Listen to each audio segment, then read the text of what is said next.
Welcome back two part 2 map. Part 1 ਆਪਾਂ last video ਦੇ ਵਿੱਚ ਦੇਖਿਆ ਸੀ, ਜਿਹਦੇ ਵਿੱਚ ਆਪਾਂ ਮੈਪ ਨੂੰ ਬਰੀਫਲੀ ਡਿਸਕਸ ਕੀਤਾ ਸੀ ਕਿ ਕਿਸ ਟਾਈਪ ਦੇ ਵਰਡਸ ਆਪਾਂ ਯੂਜ਼ ਕਰ ਸਕਦੇ ਹਾਂ ਤੇ ਕਿਸ ਟਾਈਪ ਦੇ ਆਪਾਂ ਨਹੀਂ ਯੂਜ਼ ਕਰ ਸਕਦੇ। ਤੇ ਉਹਦੇ ਨਾਲ ਨਾਲ ਹੀ ਆਪਾਂ ਗ੍ਰਾਮਰ ਨੂੰ ਡਿਸਕਸ ਕੀਤਾ ਸੀ ਕਿ ਕਿਸ ਟਾਈਪ ਦੀ ਗ੍ਰਾਮਰ ਆਪਾਂ ਮੈਪ ਦੇ ਵਿੱਚ ਯੂਜ਼ ਕਰਨੀ ਹੈ, ਕਿਸ ਟਾਈਪ ਦੇ ਸੈਂਟੈਂਸਿਸ ਬਣਾਉਣੇ ਆ, ਉਹਦੇ ਨਾਲ ਵੋਕੈਬ ਤੇ ਆਪਾਂ ਪ੍ਰੈਪੋਜੀਸ਼ਨ ਡਿਸਕਸ ਕੀਤੀਆਂ ਸੀ ਕਿ ਕਿਹੜੀ ਪ੍ਰੈਪੋਜੀਸ਼ਨ ਦਾ ਕੀ ਮੀਨਿੰਗ ਹੁੰਦਾ ਹੈ ਤੇ ਉਹਨੂੰ ਕਿੱਥੇ ਯੂਜ਼ ਕੀਤਾ ਜਾਂਦਾ ਹੈ। ਤਾਂ ਅੱਜ ਵਾਲੇ ਪਾਰਟ 2 ਦੇ ਵਿੱਚ ਥੋੜੀ ਜੀ ਹੋਰ ਇਨਫੋਰਮੇਸ਼ਨ ਐਡ ਕੀਤੀ ਆ, ਪਲੱਸ ਇੱਕ ਸੈਂਪਲ ਆਨਸਰ ਜਿਹੜਾ ਕਿ ਤੁਹਾਡੇ ਲਈ ਬਹੁਤ ਜ਼ਿਆਦਾ ਹੈਲਪਫੁਲ ਹੋਊਗਾ ਅੱਗੇ ਆਉਣ ਵਾਲੇ ਮੈਪ ਨੂੰ ਕਰਨ ਦੇ ਲਈ। ਤਾਂ ਇਹਨੂੰ ਆਪਾਂ ਸਟਾਰਟ ਕਰਦੇ ਹਾਂ। ਉਸ ਤੋਂ ਪਹਿਲਾਂ ਚੈਨਲ ਨੂੰ ਜ਼ਰੂਰ ਸਬਸਕ੍ਰਾਈਬ ਕਰੋ ਤੇ ਬੈਲ ਆਈਕਨ ਤੇ ਕਲਿੱਕ ਕਰੋ ਤਾਂ ਕਿ ਆਉਣ ਵਾਲੀਆਂ ਵੀਡੀਓਜ਼ ਟਾਸਕ 1 ਤੇ ਟਾਸਕ 2 ਤੇ ਤੁਹਾਨੂੰ ਟਾਈਮ ਟੂ ਟਾਈਮ ਮਿਲਦੀਆਂ ਰਹਿਣ। ਸੋ ਸਭ ਤੋਂ ਪਹਿਲਾਂ ਸਟਾਰਟ ਕਰਦੇ ਹਾਂ to the north of this. ਇਸ ਤੋਂ ਪਹਿਲਾਂ ਤੁਸੀਂ ਪਾਰਟ 1 ਜ਼ਰੂਰ ਦੇਖਣਾ ਤਾਂ ਕਿ ਤੁਹਾਨੂੰ ਮੈਪ ਸ਼ੁਰੂਆਤ ਤੋਂ ਬਿਲਕੁਲ ਕਲੀਅਰ ਹੋ ਜੇ। To the north of this ਜਾਂ next to the railway station ਕਿ ਰੇਲਵੇ ਸਟੇਸ਼ਨ ਤੋਂ ਸਿਰਫ ਨੈਕਸਟ ਤੇ ਹੀ the residential area was transformed into an industrial area। ਜਿਹੜਾ residential area ਹੈ ਉਹ ਇੱਕ industrial area ਦੇ ਵਿੱਚ ਟਰਾਂਸਫਾਰਮ ਹੋ ਗਿਆ ਹੈ। ਸੋ ਦੇਖੋ ਇੱਥੇ ਆਪਾਂ ਕੋਮੇ ਨੂੰ ਯੂਜ਼ ਕੀਤਾ ਹੈ, ਕਿਉਂਕਿ ਆਪਾਂ ਰੇਲਵੇ ਸਟੇਸ਼ਨ ਤੇ ਰੈਜ਼ੀਡੈਂਸ਼ੀਅਲ ਏਰੀਆ ਨੂੰ ਅਲੱਗ-ਅਲੱਗ ਕਰ ਰਹੇ ਹਾਂ। ਰੇਲਵੇ ਸਟੇਸ਼ਨ ਤਾਂ ਸਿਰਫ ਆਪਾਂ ਇੱਕ ਲੋਕੇਸ਼ਨ ਦੇ ਲਈ ਦਿੱਤਾ ਹੈ ਕਿ ਸਿਰਫ ਆਪਾਂ ਇੱਕ ਲੋਕੇਸ਼ਨ ਦੇਣ ਦੇ ਲਈ ਉਹਨੂੰ ਵਰਡ ਯੂਜ਼ ਕੀਤਾ ਕਿ ਉਹਦੇ ਨਾਰਥ ਦੇ ਵਿੱਚ ਜਾਂ ਉਸਦੇ ਸਿਰਫ ਜਸਟ ਨੈਕਸਟ ਟੂ ਦੇ ਵਿੱਚ। ਪਰ ਜਿਹੜੀ ਮੇਨ ਆਪਾਂ ਲਾਈਨ ਲਿਖ ਰਹੇ ਹਾਂ ਉਹ ਆਪਾਂ ਲਿਖ ਰਹੇ ਹਾਂ ਰੈਜ਼ੀਡੈਂਸ਼ੀਅਲ ਏਰੀਆ ਤੇ, ਤਾਂ ਕਰਕੇ ਇਹਨਾਂ ਦੋਨਾਂ ਨੂੰ ਵੱਖ-ਵੱਖ ਹੋਣ ਦੇ ਬਾਵਜੂਦ ਇਹਨਾਂ ਨੂੰ ਜੋੜਨ ਦੇ ਲਈ ਆਪਾਂ ਕੀ ਕੀਤਾ ਹੈ, ਕੋਮੇ ਦਾ ਯੂਜ਼ ਕੀਤਾ ਹੈ। The residential area was transformed into an industrial area ਕਿ ਜਿਹੜਾ ਰੇਲਵੇ ਤੋਂ ਨੈਕਸਟ ਟੂ ਜਸਟ ਉਹਦੇ ਨੈਕਸਟ ਜਾਂ ਉਹਦੇ ਨਾਰਥ ਦੇ ਵਿੱਚ ਰੈਜ਼ੀਡੈਂਸ਼ੀਅਲ ਏਰੀਆ ਸੀ ਉਹ ਟਰਾਂਸਫਾਰਮ ਹੋ ਗਿਆ ਇੱਕ ਇੰਡਸਟਰੀਅਲ ਏਰੀਆ ਦੇ ਵਿੱਚ। ਤਾਂ ਹੁਣ ਨੋਟ ਕਰਨਾ ਹੈ ਟਰਾਂਸਫਾਰਮਡ ਇਨਟੂ ਐਂਡ ਕਨਵਰਟਡ ਇਨਟੂ ਕਿ ਜਿਹੜਾ ਟਰਾਂਸਫਾਰਮਡ ਇਨਟੂ ਹੁੰਦਾ ਹੈ ਤੇ ਕਨਵਰਟਡ ਇਨਟੂ ਹੁੰਦਾ ਹੈ, ਇਹਦਾ ਮਤਲਬ ਕੀ ਹੁੰਦਾ ਹੈ, ਦਿਸ ਮੀਨਸ ਟੂ ਚੇਂਜ ਸਮਥਿੰਗ ਕਿ ਤੁਸੀਂ ਕੋਈ ਚੀਜ਼ ਨੂੰ ਚੇਂਜ ਕਰਨਾ ਹੈ, ਇੱਕ ਪਲੇਸ ਨੂੰ ਦੂਸਰੀ ਪਲੇਸ ਨਾਲ ਚੇਂਜ ਕਰਨਾ ਹੈ ਤਾਂ ਤੁਸੀਂ ਟਰਾਂਸਫਾਰਮਡ ਇਨਟੂ ਯੂਜ਼ ਕਰੋਗੇ ਤੇ ਕਨਵਰਟਡ ਇਨਟੂ ਯੂਜ਼ ਕਰੋਗੇ। We can't say the apartment was transformed into the factory। ਆਪਾਂ ਇਹ ਨਹੀਂ ਕਹਿ ਸਕਦੇ ਕਿ ਜਿਹੜਾ ਅਪਾਰਟਮੈਂਟ ਹੈਗਾ ਉਹ ਫੈਕਟਰੀ ਦੇ ਵਿੱਚ ਟਰਾਂਸਫਾਰਮ ਹੋ ਗਿਆ ਹੈ। ਅੱਗੇ ਦੇਖਦੇ ਹਾਂ we can't say the trees were transformed। ਆਪਾਂ ਇਹ ਵੀ ਨਹੀਂ ਕਹਿ ਸਕਦੇ ਕਿ ਜਿਹੜੇ ਟਰੀਜ਼ ਹੈਗੇ ਆ ਉਹ ਟਰਾਂਸਫਾਰਮ ਹੋ ਗਏ ਆ ਇਨਟੂ ਦਾ 에ਅਰਪੋਰਟ ਦੇ ਵਿੱਚ ਟਰਾਂਸਫਰ ਹੋ ਗਏ ਆ। ਕਿਉਂ ਨਹੀਂ ਕਹਿ ਸਕਦੇ? we can't change a tree into the airport ਕਿਉਂਕਿ ਇੱਕ ਟਰੀ ਨੂੰ ਆਪਾਂ 에ਅਰਪੋਰਟ ਦੇ ਵਿੱਚ ਚੇਂਜ ਨਹੀਂ ਕਰ ਸਕਦੇ। ਤਾਂ ਕਾਮਨ ਸੈਂਸ ਜੀ ਗੱਲ ਹੈ, ਬਟ ਫਿਰ ਵੀ ਕਈ ਬੱਚੇ ਕੀ ਕਰਦੇ ਆ ਕਿ ਟਰਾਂਸਫਾਰਮ ਦਾ ਮਤਲਬ ਤਾਂ ਚੇਂਜ ਹੁੰਦਾ ਹੈ, ਤਾਂ ਉਹ ਕੀ ਕਰਦੇ ਆ ਕਿ ਟਰਾਂਸਫਾਰਮ ਨੂੰ ਕਿਤੇ ਵੀ ਯੂਜ਼ ਕਰ ਦਿੰਦੇ, ਜਿਹੜਾ ਕਿ ਸਰਾਸਰ ਗਲਤ ਹੈ ਤੇ ਜਿਹਦੇ ਨਾਲ ਜਿਹੜੇ ਬੈਂਡ ਸਕੋਰ ਹੈ ਉਹ ਬਹੁਤ ਹੀ ਘਟ ਜਾਂਦੇ ਆ। ਸੋ ਇਨਸਟੈਡ ਇਸ ਤੋਂ ਇਲਾਵਾ ਵੀ ਕੈਨ ਸੇ ਆਪਾਂ ਕੀ ਕਹਿ ਸਕਦੇ ਹਾਂ, ਦ ਟਰੀਜ਼ ਵਰ ਚੌਪਡ ਡਾਊਨ। ਉੱਪਰ ਪਾਰਟ 1 ਜਿਹੜੇ ਪਾਰਟ 1 ਮੈਪ ਦੀ ਮੈਂ ਵੀਡੀਓ ਪਾਈ ਸੀ ਉਹਦੇ ਵਿੱਚ ਮੈਂ ਤੁਹਾਨੂੰ ਦੱਸਿਆ ਸੀ ਕਿ ਟਰੀਜ਼ ਦੀ ਲੋਕੇਸ਼ਨ ਜਾਂ ਉਸ ਨੂੰ ਉਹਦੇ ਚੇਂਜਸ ਨੂੰ ਦੱਸਣ ਦੇ ਲਈ ਆਪਾਂ ਕਿਹੜੀਆਂ ਵੋਕੈਬ ਯੂਜ਼ ਕਰ ਸਕਦੇ ਹਾਂ। ਪਲੱਸ ਬਿਲਡਿੰਗ ਹੋ ਗਈ, ਅਪਾਰਟਮੈਂਟ ਹੋ ਗਏ, ਫੈਕਟਰੀ ਹੋ ਗਈ ਜਾਂ ਕੋਈ ਬ੍ਰਿਜ ਬਣਾਉਣਾ ਹੈ, ਕੋਈ ਵੇ ਦੇਣਾ ਹੈ, ਉਹਨਾਂ ਸਭ ਨੂੰ ਦੱਸਣ ਦੇ ਲਈ ਆਪਾਂ ਕਿਸ ਟਾਈਪ ਦੇ ਵਰਡ ਯੂਜ਼ ਕਰ ਸਕਦੇ ਹਾਂ, ਉਹ ਸਭ ਮੈਂ ਪਾਰਟ 1 ਦੇ ਵਿੱਚ ਦੱਸਿਆ। ਸੋ ਇੱਥੇ ਇੱਕ ਐਗਜ਼ਾਮਪਲ ਦੇ ਤੌਰ ਤੇ ਦ ਟਰੀਜ਼ ਵਰ ਚੌਪਡ ਡਾਊਨ ਕਿ ਟਰੀਜ਼ ਜਿਹੜਾ ਉਹ ਚੌਪਡ ਡਾਊਨ ਮਤਲਬ ਉਸ ਨੂੰ ਕੱਟ ਦਿੱਤਾ ਗਿਆ, ਉਹਨਾਂ ਨੂੰ ਉੱਥੋਂ ਸਫਾਇਆ ਕਰ ਦਿੱਤਾ ਗਿਆ ਐਂਡ ਰਿਪਲੇਸਡ ਵਿਦ ਦਾ 에ਅਰਪੋਰਟ। ਤੇ ਉਹ ਜਿਹੜੀ ਜਗ੍ਹਾ ਹੈਗੀ ਹੈ ਉਸ ਨੂੰ ਕੀ ਕੀਤਾ ਗਿਆ ਹੈ, 에ਅਰਪੋਰਟ ਦੇ ਵਿੱਚ ਰਿਪਲੇਸ ਕੀਤਾ ਗਿਆ। ਨਾ ਕਿ ਆਪਾਂ ਇਹ ਕਵਾਂਗੇ ਕਿ ਟਰੀਜ਼ ਨੂੰ ਹੀ 에ਅਰਪੋਰਟ ਦੇ ਵਿੱਚ ਟਰਾਂਸਫਾਰਮ ਕਰਤਾ। ਸੋ ਇਹ ਬਿਲਕੁਲ ਹੀ ਗਲਤ ਆ ਜਿਹੜੇ ਬੱਚੇ ਇਸ ਤਰ੍ਹਾਂ ਲਿਖਦੇ ਆ। we only can use transformed into ਕਿ ਆਪਾਂ ਸਿਰਫ transformed into ਉਹਦੀ ਯੂਜ਼ ਕਰ ਸਕਦੇ ਹਾਂ and converted into when we are talking about an area। ਜਦੋਂ ਆਪਾਂ ਇੱਕ ਏਰੀਏ ਦੀ ਗੱਲ ਕਰ ਰਹੇ ਹੁੰਨੇ ਆ ਉਦੋਂ ਆਪਾਂ transformed into ਤੇ converted into ਦੀ ਗੱਲ ਕਰਦੇ ਹਾਂ। एग्जाम्पल ਦੇ ਤੌਰ ਤੇ the park was transformed into the airport, ਜਿਹੜਾ ਪਾਰਕ ਹੈ ਉਹ 에ਅਰਪੋਰਟ ਦੇ ਵਿੱਚ ਟਰਾਂਸਫਾਰਮ ਕੀਤਾ ਗਿਆ ਬਿਕੋਜ਼ ਕਿਉਂਕਿ ਇਹ park is an area of land, ਕਿ ਜਿਹੜਾ ਪਾਰਕ ਹੈ ਉਹ ਇੱਕ ਲੈਂਡ ਦਾ ਏਰੀਆ ਹੈ। ਇਸ ਕਰਕੇ ਆਪਾਂ ਕੀ ਹੈ ਕਿ ਜਿਹੜਾ ਪਾਰਕ ਹੈਗਾ ਉਹਨੂੰ 에ਅਰਪੋਰਟ ਦੇ ਵਿੱਚ ਚੇਂਜ ਕਰਤਾ। ਸੋ ਹੋਪ ਤੁਸੀਂ ਸਾਰੇ ਸਮਝ ਗਏ ਹੋਵੋਗੇ ਕਿ ਟਰਾਂਸਫਾਰਮ ਨੂੰ ਆਪਾਂ ਕਿੱਥੇ ਯੂਜ਼ ਕਰਨਾ ਹੈ ਤੇ ਕਿੱਥੇ ਨਹੀਂ। ਹੁਣ ਗੱਲ ਕਰਦੇ ਹਾਂ ਆਰਟੀਕਲ ਦੀ। We use a for new and the for old. ਬਹੁਤ ਸਾਰੇ ਇਹੋ ਜਿਹੇ ਬੱਚੇ ਹੁੰਦੇ ਆ ਜਿਨ੍ਹਾਂ ਨੂੰ ਇਹ ਜਿਹੜੇ ਮਾਈਨਰ ਜੀਆਂ ਮਿਸਟੇਕਸ ਆਪਾਂ ਜਿਹਨੂੰ ਕਹਿ ਦਿੰਦੇ ਆ ਕਿ ਇਹ ਤਾਂ ਐਵੇਂ ਹੀ ਆ, ਏ ਲਾਤਾ ਦਾ ਲਾਤਾ ਫਿਰ ਕੀ ਆ, ਇਹਦੇ ਨਾਲ ਕਿਹੜਾ ਫਰਕ ਪੈਣ ਲੱਗਿਆ। ਬਟ ਨਹੀਂ, ਤੁਸੀਂ ਜੇ ਤੁਸੀਂ 6.5 7.5 ਬੈਂਡ ਲੈਣੇ ਆ ਤਾਂ ਤੁਸੀਂ ਹਰ ਇੱਕ ਚੀਜ਼ ਦਾ ਧਿਆਨ ਰੱਖਣਾ ਹੈ। ਤਾਂ ਆਰਟੀਕਲ ਦਾ ਸਪੈਸ਼ਲੀ ਮੈਪ ਦੇ ਵਿੱਚ ਧਿਆਨ ਰੱਖਣਾ ਹੈ ਕਿ ਜਿਹੜੀ ਤਾਂ ਨਵੀਂ ਚੀਜ਼ ਬਣਾਈ ਗਈ ਹੈ ਜਾਂ ਨਵੀਂ ਚੀਜ਼ ਦੇ ਵਿੱਚ ਟਰਾਂਸਫਾਰਮ ਹੋਇਆ, ਚੇਂਜ ਹੋਇਆ, ਤਾਂ ਉੱਥੇ ਤੁਸੀਂ ਏ ਦਾ ਲਾਉਣਾ, ਉਹ ਏ ਵਰਡ ਨੂੰ ਯੂਜ਼ ਕਰਨਾ ਹੈ। ਐਂਡ ਜਿਹੜੀ ਓਲਡ ਚੀਜ਼ ਹੈ ਉੱਥੇ ਤੁਸੀਂ ਦਾ ਵਰਡ ਯੂਜ਼ ਕਰਨਾ ਹੈ। ਐਗਜ਼ਾਮਪਲ ਦੇ ਤੌਰ ਤੇ ਇਨ ਦਾ ਸਾਊਥ, ਸਾਊਥ ਦੇ ਵਿੱਚ। ਹੁਣ ਇਨ ਦਾ ਕਦੋਂ ਲਾਉਣਾ ਹੈ ਤੇ ਟੂ ਦਾ ਸਾਊਥ ਤੇ ਇਨ ਦਾ ਸਾਊਥ, ਇਹਨਾਂ ਦੋਨਾਂ ਦੇ ਵਿੱਚ ਕੀ ਡਿਫਰੈਂਸ ਹੈ ਮੈਂ ਪਾਰਟ 1 ਵੀਡੀਓ ਦੀ ਸਟਾਰਟਿੰਗ ਦੇ ਵਿੱਚ ਤੁਹਾਨੂੰ ਦੱਸਿਆ, ਸੋ ਤੁਸੀਂ ਉੱਥੋਂ ਇਹਨੂੰ ਕਲੀਅਰ ਕਰ ਸਕਦੇ ਹੋ। ਇਨ ਦਾ ਸਾਊਥ, ਸਾਊਥ ਦੇ ਵਿੱਚ ਦ ਰੈਜ਼ੀਡੈਂਸ਼ੀਅਲ ਏਰੀਆ ਵਾਜ਼ ਰਿਪਲੇਸਡ ਬਾਏ ਅ ਵੇਅਰ ਹਾਊਸ, ਕਿ ਇੱਕ ਜਿਹੜਾ ਰੈਜ਼ੀਡੈਂਸ਼ੀਅਲ ਏਰੀਆ ਹੈ ਉਹ ਵੇਅਰ ਹਾਊਸ ਦੇ ਦੁਆਰਾ ਰਿਪਲੇਸ ਕੀਤਾ ਗਿਆ ਹੈ। ਇਟਸ ਨਿਊ, ਕਿਉਂ ਇਹ ਲਾਇਆ ਕਿਉਂਕਿ ਵੇਅਰ ਹਾਊਸ ਜਿਹੜਾ ਹੈ ਉਹ ਨਵਾਂ ਹੈ, ਨਵੀਂ ਜਗ੍ਹਾ ਤੇ ਬਣਾਇਆ, ਜਾਂ ਮਤਲਬ 2 ਨੰਬਰ ਜਿਹੜਾ ਮੈਪ ਹੋਊਗਾ ਉਸ ਦੇ ਵਿੱਚ ਬਣਾਇਆ ਗਿਆ ਸਾ ਉਹਦੇ ਲਈ ਏ ਲੱਗ ਗਿਆ। ਤੇ ਜਿਹੜਾ ਰੈਜ਼ੀਡੈਂਸ਼ੀਅਲ ਏਰੀਆ ਉਹ 1 ਨੰਬਰ ਮੈਪ ਦੇ ਵਿੱਚ ਹੈ, ਮਤਲਬ ਪਹਿਲਾਂ ਵਾਲੇ ਮੈਪ ਦੇ ਵਿੱਚ ਹੈ, ਤਾਂ ਕਰਕੇ ਉਹਦੇ ਅੱਗੇ ਦਾ ਲਾਤਾ। Don't say the left right side of the town, ਉਹਨਾਂ ਨੇ ਕਿਹਾ ਹੈ ਕਿ ਤੁਸੀਂ ਦਾ ਲੈਫਟ ਜਾਂ the right side of the town ਨਹੀਂ ਕਹਿਣਾ, ਮਤਲਬ ਨਹੀਂ ਲਿਖਣਾ। but it's okay for you to say on the left right side of the map, but ਇਹ ਤੁਹਾਡੇ ਲਈ ਬਿਲਕੁਲ ਸਹੀ ਆ ਜੇ ਤੁਸੀਂ ਇਹ ਕਹੋਗੇ ਕਿ left on the left। ਦੇਖੋ ਇਸ ਨੂੰ ਚੇਂਜ ਕਰਨਾ ਹੈ, ਦਾ ਦੀ ਜਗ੍ਹਾ ਤੁਸੀਂ ਜੇ ਲਾਓਗੇ on ਦਾ ਤਾਂ ਇਹ ਚੀਜ਼ ਬਿਲਕੁਲ ਸਹੀ ਮੰਨੀ ਜਾਊਗੀ ਕਿ on the left ਜਾਂ ਫਿਰ on the right side of the map। ਇਹ ਤਾਂ ਹੋ ਗਏ ਆਰਟੀਕਲ। ਹੁਣ ਆਪਾਂ ਗੱਲ ਕਰਦੇ ਹਾਂ ਇਸ ਦੇ ਸੈਂਪਲ ਆਨਸਰ ਦੀ। ਬੜਾ ਹੀ ਸਿੰਪਲ ਤੇ ਬੜਾ ਹੀ ਜਿਹਦੇ ਨਾਲ ਆਪਣੇ ਵਧੀਆ ਬੈਂਡ ਸਕੋਰ ਆ ਸਕਦੇ ਆ ਇਹੋ ਜਿਹਾ ਸੈਂਪਲ ਹੈ, ਤਕਰੀਬਨ 7 ਤੋਂ 8 ਬੈਂਡ ਸਕੋਰ ਦਾ। ਤੇ ਜੇ ਆਪਾਂ ਗੱਲ ਕਰੀਏ ਕਿ ਜਿੱਦਾਂ ਕਹਿੰਦੇ ਆ ਕਿ ਟਾਸਕ 1 10 ਬੈਂਡ ਸਕੋਰ ਦਾ ਹੁੰਦਾ ਤੇ ਟਾਸਕ 2 6 ਬੈਂਡ ਸਕੋਰ ਦਾ ਹੁੰਦਾ, ਤਾਂ ਤਕਰੀਬਨ 2.5 ਪਲੱਸ ਤੁਹਾਡੇ ਬੈਂਡ ਇਸ ਦੇ ਵਿੱਚ ਆ ਸਕਦੇ ਆ ਮੈਪ ਦੇ। ਸੋ ਇਹਨੂੰ ਜਲਦ ਕਲੀਅਰਲੀ ਦੇਖਣਾ। The map show changes that took place in Youngsville in New Zealand over a 25-year period from 1980 to 2005, ਕਿ ਇੱਕ ਮੈਪ ਹੈ ਉਹਨੇ ਚੇਂਜਸ ਸ਼ੋ ਕੀਤੇ ਹੈ ਇੱਕ ਜਗ੍ਹਾ ਦੇ ਵਿੱਚ ਨਿਊਜ਼ੀਲੈਂਡ ਦੀ, ਤੇ ਉਸ ਜਗ੍ਹਾ ਦਾ ਨਾਮ ਹੈ ਯੰਗਸਵਿਲੇ ਉਸ ਜਗ੍ਹਾ ਦਾ ਨਾਮ ਹੈ। ਤੇ ਇਹ 25 ਸਾਲਾਂ ਦੇ ਦੌਰਾਨ ਇਹ ਚੇਂਜਸ ਹੋਏ ਹੈ 1980 ਤੋਂ ਲੈ ਕੇ 2005 ਤੱਕ। ਸੋ ਇਸ ਮੈਪ ਨੂੰ ਜੇ ਆਪਾਂ ਬਰੀਫਲੀ ਦੇਖੀਏ ਤਾਂ ਕੁਝ ਚੇਂਜਸ ਆਪਾਂ ਨੋਟਿਸ ਕਰ ਸਕਦੇ ਹਾਂ। ਪਹਿਲਾਂ ਉਹਨਾਂ ਚੇਂਜਸ ਦੀ ਗੱਲ ਕਰਦੇ ਹਾਂ ਸੈਂਪਲ ਆਨਸਰ ਤੋਂ ਪਹਿਲਾਂ। ਤਾਂ ਸਭ ਤੋਂ ਪਹਿਲਾਂ ਤੁਸੀਂ ਦੇਖੋ ਕਿ ਹਸਪੀਟਲ ਹੈ 1980 ਦੇ ਵਿੱਚ ਤੇ 2005 ਦੇ ਵਿੱਚ ਵੀ ਆਪਦੀ ਸੇਮ ਜਗ੍ਹਾ ਤੇ ਹੈ, ਤਾਂ ਉਸ ਨੂੰ ਆਪਾਂ ਲਿਖ ਸਕਦੇ ਹਾਂ ਐਜ਼ ਇਟ ਵਾਜ਼ ਇਨ 1980। ਸੋ ਇਸ ਨੂੰ ਤੁਸੀਂ ਹੂਬਹੂ ਲਾਈਨ ਨੂੰ ਕਾਪੀ ਕਰ ਸਕਦੇ ਹੋ ਆਪਦੀ ਨੋਟਸ ਦੇ ਵਿੱਚ, as it was in 1980। So year ਜਿੱਥੇ ਹੈ ਉੱਥੇ 1980 ਜਾਂ ਤੁਹਾਨੂੰ ਮੈਪ ਦੇ ਵਿੱਚ ਜੋ ਵੀ ਈਅਰ ਦਿੱਤਾ ਗਿਆ ਤੁਸੀਂ ਉਹਨੂੰ ਦੱਸ ਸਕਦੇ ਹੋ।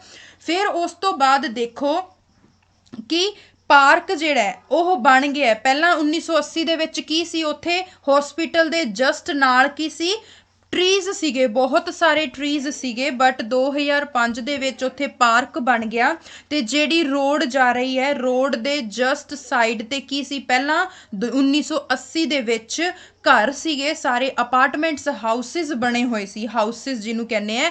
ਬਟ 2005 ਦੇ ਵਿੱਚ ਉੱਥੇ ਸਟੇਡੀਅਮ ਬਣ ਗਿਆ ਤੇ ਪਲੱਸ ਜਿਹੜੀ ਰੇਲਵੇ ਸਟੇਸ਼ਨ ਹੈਗਾ ਜਾਂ ਰੇਲਵੇ ਲਾਈਨ ਜਿਹਨੂੰ ਕਹਿੰਦੇ ਆ ਉਹ ਨਾਰਥ ਦੇ ਬੰਨੀ ਕੀ ਹੋ ਗਈ ਹੈ, ਐਕਸਟੈਂਡਡ ਹੋ ਗਈ ਹੈ। ਤੇ ਨਾਲ ਹੀ ਉੱਥੇ ਇੱਕ ਮੈਰੀਨਾ ਵੀ ਬਣਾ ਦਿੱਤਾ ਗਿਆ ਹੈ। ਸੋ ਇਸ ਨੂੰ ਪਹਿਲਾਂ ਤੁਸੀਂ ਇਦਾਂ ਸਮਝਣਾ ਹੈ ਤਾਂ ਕਿ ਜਦੋਂ ਤੁਸੀਂ ਲਿਖੋ ਤਾਂ ਤੁਹਾਨੂੰ ਕੋਈ ਡਿਫਿਕਲਟੀ ਨਾ ਹੋਵੇ।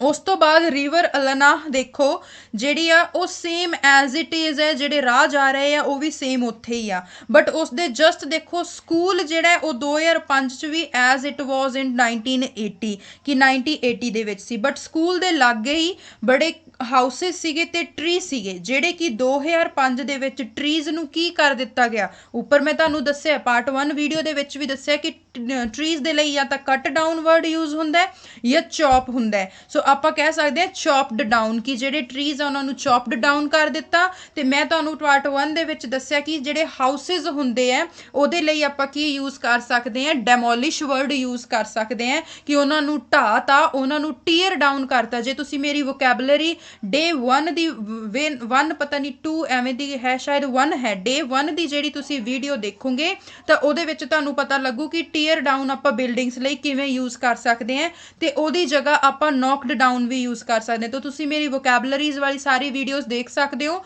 ਰਾਈਟਿੰਗ ਟਾਸਕ 1 ਤੇ 2 ਤੇ ਸਪੀਕਿੰਗ ਦੇ ਲਈ। ਸੋ ਇਹਦੇ ਵਿੱਚ ਆਪਾਂ ਨੌਕਡ ਡਾਊਨ ਲਿਖਤਾ।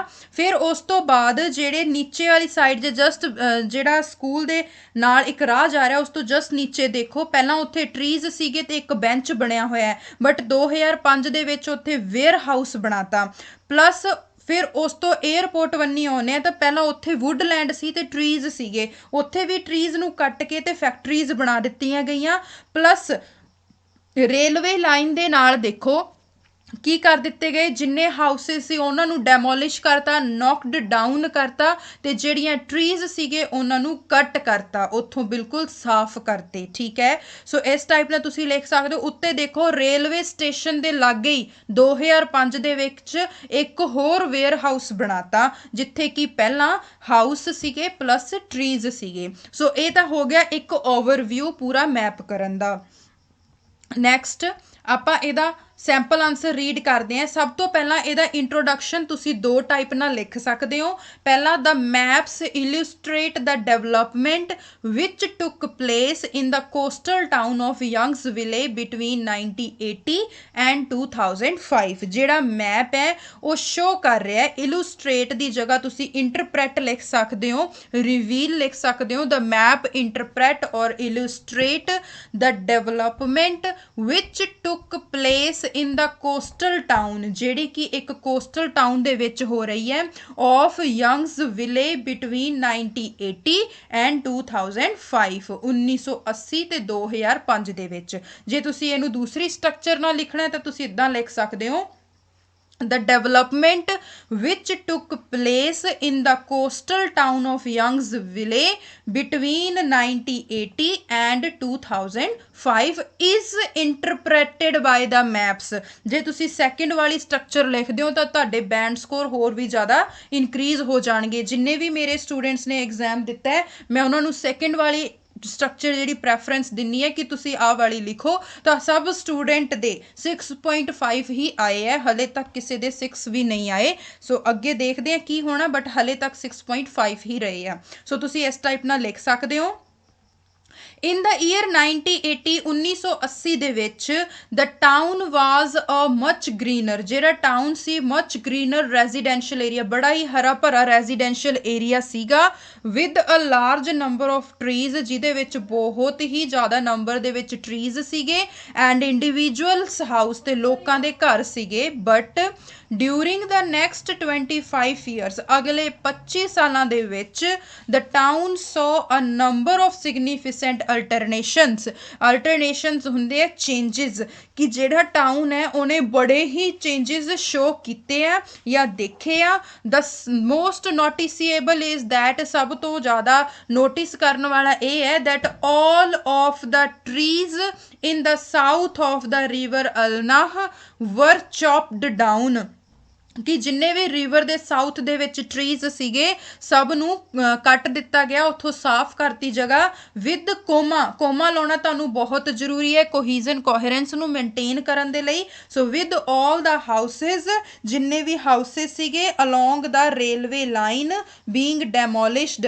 ਉਹਦੇ ਨਾਲ ਨਾਲ ਕੀ ਸੀ ਜਿਹੜੇ ਜਿੰਨੇ ਵੀ ਘਰ ਸੀਗੇ ਅਲੋਂਗ ਦਾ ਰੇਲਵੇ ਲਾਈਨ। ਇਹ ਇੱਕ ਬੜੀ ਹੀ ਵਧੀਆ ਪ੍ਰੈਪੋਜੀਸ਼ਨ ਹੈ ਜਿਹਨੂੰ ਤੁਸੀਂ ਯੂਜ਼ ਕਰ ਸਕਦੇ ਹੋ। ਅਲੋਂਗ ਦਾ ਰੇਲਵੇ ਲਾਈਨ ਦੇ ਨਾਲ ਜਿਹੜੇ ਘਰ ਸੀਗੇ ਉਹਨਾਂ ਨੂੰ ਡੈਮੋਲਿਸ਼ ਮਤਲਬ ਟੀਅਰ ਡਾਊਨ ਜਾਂ ਉਸ ਨੂੰ ਨੌਕਡ ਡਾਊਨ ਵੀ ਕਹਿ ਸਕਦੇ ਹੋ, ਢਾਤੇ ਸੀਗੇ। ਟੂ ਮੇਕ ਅ ਵੇ, ਇਸ ਨੂੰ ਅੰਡਰਲਾਈਨ ਕਰ ਲੈਣਾ ਕਿ ਇੱਕ ਵੇ ਬਣਾਉਣ ਦੇ ਲਈ, ਕਾਹਦੇ ਲਈ? ਫੋਰ ਸਕਾਈਸਕੈਪਰਸ ਹੁੰਦੀਆਂ ਜਿਵੇਂ ਕਿ ਬੁਰਜ ਖਲੀਫਾ ਜਾਂ ਵੱਡੀਆਂ ਉੱਚੀਆਂ ਇਮਾਰਤਾਂ ਜਿਨ੍ਹਾਂ ਨੂੰ ਆਪਾਂ ਕਹਿੰਦੇ ਆ, ਕੋਈ ਵੀ 10-12 ਮੰਜ਼ਿਲ, ਕੋਈ 30 ਮੰਜ਼ਿਲ ਇਮਾਰਤ ਨੂੰ। ਮੋਰਓਵਰ ਇਹ ਨਿਊ ਇੰਡਸਟਰੀਅਲ ਜ਼ੋਨ, ਜਿਹੜਾ ਇੱਕ ਨਵਾਂ ਇੰਡਸਟਰੀਅਲ ਜ਼ੋਨ ਸੀਗਾ, with warehouses and factories sprang up around the school and airport. ਤਾਂ ਉਹ ਜਿਹੜਾ ਨਵਾਂ ਇੰਡਸਟਰੀਅਲ ਜ਼ੋਨ ਸੀ ਤੇ ਵੇਅਰ ਹਾਊਸਿਸ ਪਲੱਸ ਫੈਕਟਰੀ ਸੀ। ਜਿਹੜੇ ਵੇਅਰ ਹਾਊਸਿਸ ਤੇ ਫੈਕਟਰੀਜ਼ ਹੁੰਦੇ ਇਹਨਾਂ ਨੂੰ ਇੰਡਸਟਰੀਅਲ ਜ਼ੋਨ ਕਿਹਾ ਜਾਂਦਾ ਹੈ। ਇਹ ਮੈਂ ਪਾਰਟ 1 ਵੀਡੀਓ ਦੇ ਵਿੱਚ ਤੁਹਾਨੂੰ ਕਲੀਅਰਲੀ ਇਲੈਬੋਰੇਟ ਕੀਤਾ ਕਿ ਰੈਜ਼ੀਡੈਂਸ਼ੀਅਲ ਏਰੀਆ ਕੀ ਹੁੰਦਾ ਹੈ, ਇੰਡਸਟਰੀਅਲ ਜ਼ੋਨ ਕਿਹਨੂੰ ਕਹਿੰਦੇ ਆ, ਕਿਹੜੇ ਵਰਡ ਦਾ ਕੀ ਮਤਲਬ ਹੁੰਦਾ ਹੈ। ਸੋ ਇਹ ਕੀ ਸੀ, ਸਕੂਲ ਤੇ 에ਅਰਪੋਰਟ ਦੇ ਆਈਡ ਸਾਈਡ ਕੀ ਸੀ, ਐਸਟੈਬਲਿਸ਼ ਹੋ ਗਏ ਸੀ, ਬਣਾ ਦਿੱਤੇ ਗਏ ਸੀ ਇਹ। Then BP2 in contrast only a few trees in the north of the river remained, ਕਿ ਸਿਰਫ ਬਹੁਤ ਹੀ ਘੱਟ ਟਰੀਜ਼ ਸੀਗੇ। ਟਰੀਜ਼ ਦੀ ਸਪੈਲਿੰਗ ਇੱਥੇ ਥੋੜੀ ਜਿਹੀ ਰੋਂਗ ਆ, ਕਿ ਬਹੁਤ ਹੀ ਘੱਟ ਟਰੀਜ਼ ਸੀਗੇ ਇਨ ਦਾ ਨਾਰਥ ਆਫ ਦਾ ਰਿਵਰ ਦੇ ਨਾਰਥ ਦੇ ਵਿੱਚ, ਜਿਹੜੇ ਕਿ ਉੱਥੇ ਹੀ ਖੜੇ ਸੀਗੇ ਹਲੇ, ਮਤਲਬ ਉਹਨਾਂ ਨੂੰ ਕੱਟ ਨਹੀਂ ਕੀਤਾ ਸੀਗਾ। ਦਾ ਵੁੱਡਲੈਂਡ ਵਾਜ਼ ਕਲੀਅਰਡ, ਜਿਹੜਾ ਵੁੱਡਲੈਂਡ ਸੀ ਉਹ ਬਿਲਕੁਲ ਸਾਫ਼ ਕਰਤਾ ਸੀ। And converted into a golf course, ਤੇ ਉਹ ਇੱਕ ਗੋਲਫ ਕੋਰਸ ਦੇ ਵਿੱਚ ਕਨਵਰਟ ਕਰਤਾ ਸੀ, ਇੱਕ ਪਾਰਕ ਦੇ ਵਿੱਚ ਕਰਤਾ ਸੀ। ਤੇ ਫਿਰ ਉਸ ਤੋਂ ਬਾਅਦ ਕੋਮਾ ਲੱਗਿਆ ਐਂਡ ਇੱਕ ਕਾਰ ਪਾਰਕਿੰਗ ਫੈਸਿਲਿਟੀਜ਼, ਤੇ ਉੱਥੇ ਕੀ ਹੈ, ਕਾਰ ਪਾਰਕਿੰਗ ਫੈਸਿਲਿਟੀਜ਼ ਵੀ ਦੇ ਦਿੱਤੀਆਂ ਸੀ। ਫਰਦਰ ਡਿਵੈਲਪਮੈਂਟਸ ਵਰ ਦਾ, ਤਾਂ ਇਹ ਫਰਦਰ ਡਿਵੈਲਪਮੈਂਟਸ ਵਰ, ਇਹ ਚੀਜ਼ ਨੂੰ ਤੁਸੀਂ ਅੰਡਰਲਾਈਨ ਕਰ ਸਕਦੇ ਹੋ ਕਿ ਦੂਜੀਆਂ ਜਿਹੜੀਆਂ ਡਿਵੈਲਪਮੈਂਟ ਸੀ, were the construction of a stadium, ਉਹ ਕੀ ਸੀ, ਇੱਕ ਸਟੇਡੀਅਮ ਦੀ ਕੰਸਟਰਕਸ਼ਨ ਸੀ next to the north east corner of the lake, ਜਿਹੜਾ ਕਿ ਕੀ ਸੀ, ਲੇਕ ਦੇ ਨੈਕਸਟ ਨਾਰਥ ਈਸਟ ਕਾਰਨਰ ਦੇ ਬੰਨੀ ਸੀ। And the extension of the railway line from the river, ਤੇ ਕੀ ਹੋ ਰਿਹਾ ਸੀ, ਰੇਲਵੇ ਲਾਈਨ ਦੀ ਐਕਸਟੈਂਸ਼ਨ ਹੋ ਰਹੀ ਸੀ, ਮਤਲਬ ਰੇਲਵੇ ਲਾਈਨ ਵੱਧ ਰਹੀ ਸੀ from the river running directly to the north, ਜਿਹੜੀ ਕਿ ਸਿਰਫ ਡਾਇਰੈਕਟਲੀ ਕਿਸ ਤਰਫ ਜਾ ਰਹੀ ਸੀ, ਐਕਸਟੈਂਸ਼ਨ ਨਾਰਥ ਦੀ ਤਰਫ। ਇਸ ਟਾਈਪ ਨਾਲ ਤੁਸੀਂ ਆਪਦੀ ਲੋਕੇਸ਼ਨਸ ਨੂੰ ਯੂਜ਼ ਕਰਨਾ ਹੈ। ਇਹ ਮੈਰੀਨਾ also constructed at the south, note ਕਿ ਇੱਕ ਮੈਰੀਨਾ ਵੀ ਜਿਹੜਾ ਹੈ ਉਹ ਰਿਵਰ ਦੀ ਸਾਊਥ ਦੀ ਤਰਫ ਕੀ ਕੀਤਾ ਗਿਆ ਸੀ, ਕੰਸਟਰਕਟ ਕੀਤਾ ਗਿਆ ਸੀ। ਸੋ ਇਸ ਟਾਈਪ ਨਾਲ ਤੁਸੀਂ ਇਹਨੂੰ ਲਿਖਣਾ ਹੈ। ਨੈਕਸਟ ਓਵਰਆਲ ਇਹ comparison of the two maps, ਦੋ ਮੈਪਸ ਦਾ ਜਿਹੜਾ ਕੰਪੈਰੀਜ਼ਨ ਹੈ ਉਹ ਰਿਵੀਲ ਕਰ ਰਿਹਾ ਹੈ, ਡਿਸਕ੍ਰਾਈਬ ਕਰ ਰਿਹਾ ਹੈ an entire transformation changes from a large place to a mainly urban area, ਕਿ ਇੱਕ ਬਹੁਤ ਵੱਡਾ ਪਲੇਸ ਸੀਗਾ ਤੇ ਉਸ ਨੂੰ ਕਿਸ ਦੇ ਵਿੱਚ ਚੇਂਜ ਕਰ ਰਿਹਾ, to a mainly urban area, ਮਤਲਬ ਜਿੱਥੇ ਇੰਡਸਟਰੀਆਂ ਹੋ ਗਈ, ਸਕਾਈ ਸਕੈਪਰਸ ਬਣ ਗਏ, ਗੋਲਫ ਕੋਰਸ ਬਣ ਗਿਆ, ਕਾਰ ਪਾਰਕਿੰਗ ਬਣ ਗਈ। So what is that is an urban area. So ਉਹਨਾਂ ਨੇ ਕਿਹਾ ਹੈ ਕਿ ਇੱਕ ਬਹੁਤ ਵੱਡਾ ਪਲੇਸ ਇੱਕ ਅਰਬਨ ਏਰੀਆ ਦੇ ਵਿੱਚ ਚੇਂਜ ਹੋ ਗਿਆ ਸੀ ਵਿਦ ਹੈਵਿੰਗ ਐਮਿਨਿਟੀਜ਼, ਉਹਦੇ ਵਿੱਚ ਕਿਸ ਟਾਈਪ ਦੀਆਂ ਐਮਿਨਿਟੀਜ਼ ਸੀ, ਜਿਵੇਂ ਕਿ stadium, ਮੈਰੀਨਾ, factories and so on, ਆਹ ਸਾਰੀਆਂ ਜਿਹੜੀਆਂ ਐਮਿਨਿਟੀਜ਼ ਸੀਗੀਆਂ ਇਹਨਾਂ ਦੇ ਨਾਲ ਏਰੀਆਜ਼ ਆਹ ਚੇਂਜ ਹੋ ਗਏ ਸੀਗੇ। ਸੋ ਆਹ ਤਾਂ ਆਪਾਂ ਮੈਪ ਪਾਰਟ 1 ਪਾਰਟ 2 ਦੇ ਵਿੱਚ ਕੀਤਾ ਪਾਸਟ ਟੂ ਪਾਸਟ ਦਾ, ਕਿ ਪਾਸਟ ਤੋਂ ਪਾਸਟ ਦਾ ਕਿਵੇਂ ਮੈਪ ਲਿਖ ਸਕਦੇ ਆ। ਆਉਣ ਵਾਲੀ ਵੀਡੀਓ ਦੇ ਵਿੱਚ ਆਪਾਂ ਡਿਸਕਸ ਕਰਾਂਗੇ ਕਿ ਪਾਸਟ ਟੂ ਪ੍ਰੈਜ਼ੈਂਟ ਦਾ ਮੈਪ ਕਿਵੇਂ ਲਿਖਿਆ ਜਾਂਦਾ ਹੈ, ਤੇ ਉਹਦੇ ਲਈ ਮੈਂ ਤੁਹਾਨੂੰ ਬਿਲਕੁਲ ਪਰਟੀਕੂਲਰ ਸਟਰਕਚਰਸ ਦੱਸੂਗੀ ਕਿ ਆਹ ਸਟਰਕਚਰ ਪਾ ਕੇ ਸੇਮ ਐਵੇਂ ਸਟਰਕਚਰ ਤੁਸੀਂ ਪਾ ਦੇਣੀ ਹੈ ਤਾਂ ਤੁਹਾਡੇ ਟਾਸਕ ਦੇ ਵਿੱਚ ਵੇਰੀਏਸ਼ਨਸ ਹੋ ਜਾਣਗੇ। ਸੋ ਇਹ ਤਾਂ ਇੱਕ ਬਹੁਤ ਹੀ ਕਲੀਅਰ ਐਗਜ਼ਾਮਪਲਸ ਦਿੱਤੇ ਸੀ, ਕਲੀਅਰ ਚੀਜ਼ਾਂ ਤੁਹਾਨੂੰ ਦੱਸੀਆਂ ਗਈਆਂ। ਹੋਪ ਕਿ ਤੁਸੀਂ ਇਹਨੂੰ ਬਹੁਤ ਜ਼ਿਆਦਾ ਲਾਈਕ ਕੀਤਾ ਹੋਊਗਾ। ਤੇ ਵੀਡੀਓ ਦੇਖਣ ਤੋਂ ਬਾਅਦ ਜਾਂ ਵੀਡੀਓ ਦੇਖਣ ਤੋਂ ਪਹਿਲਾਂ ਮੈਂ ਤਾਂ ਐਡਵਾਈਸ ਕਰੂੰਗੀ ਕਿ ਪਾਰਟ 1 ਨੂੰ ਵੀ ਤੁਸੀਂ ਚੈੱਕ ਕਰੋ ਤਾਂ ਕਿ ਤੁਹਾਡੇ ਸਾਰੇ ਡਾਊਟਸ ਕਲੀਅਰ ਹੋ ਜਾਣ, ਤੇ ਇਸ ਵੀਡੀਓ ਨੂੰ ਜ਼ਿਆਦਾ ਤੋਂ ਜ਼ਿਆਦਾ ਆਪਦੇ ਫਰੈਂਡਸ ਦੇ ਨਾਲ ਸ਼ੇਅਰ ਕਰੋ ਤਾਂ ਕਿ ਉਹਨਾਂ ਨੂੰ ਵੀ ਬਹੁਤ ਜ਼ਿਆਦਾ ਹੈਲਪ ਮਿਲੇ। ਤੇ ਮੇਰੇ ਚੈਨਲ ਨੂੰ ਸਬਸਕ੍ਰਾਈਬ ਕਰੋ, ਤੇ ਜੋ ਵੀ ਤੁਹਾਨੂੰ ਜਿਸ ਵੀ ਟੌਪਿਕ ਤੇ ਵੀਡੀਓ ਚਾਹੀਦੀ ਹੈ, ਕੋਈ ਵੀ ਡਾਊਟ ਆਇਲਸ ਦੇ ਵਿੱਚ, ਤੁਸੀਂ ਮੈਨੂੰ ਕਮੈਂਟ ਸੈਕਸ਼ਨ ਦੇ ਵਿੱਚ ਕਮੈਂਟ ਕਰਕੇ ਪੁੱਛ ਸਕਦੇ ਹੋ। I will upload the video, ਤੇ ਜੇ ਨਹੀਂ ਤਾਂ ਫਿਰ ਮੈਂ ਤੁਹਾਨੂੰ ਕਮੈਂਟ ਦੇ ਵਿੱਚ ਹੀ ਉਸ ਚੀਜ਼ ਦਾ आंसर दे दूंगी। So thank you, keep watching my channel Kaur IELTS RJ13 and subscribe it for the latest videos on IELTS. Thank you.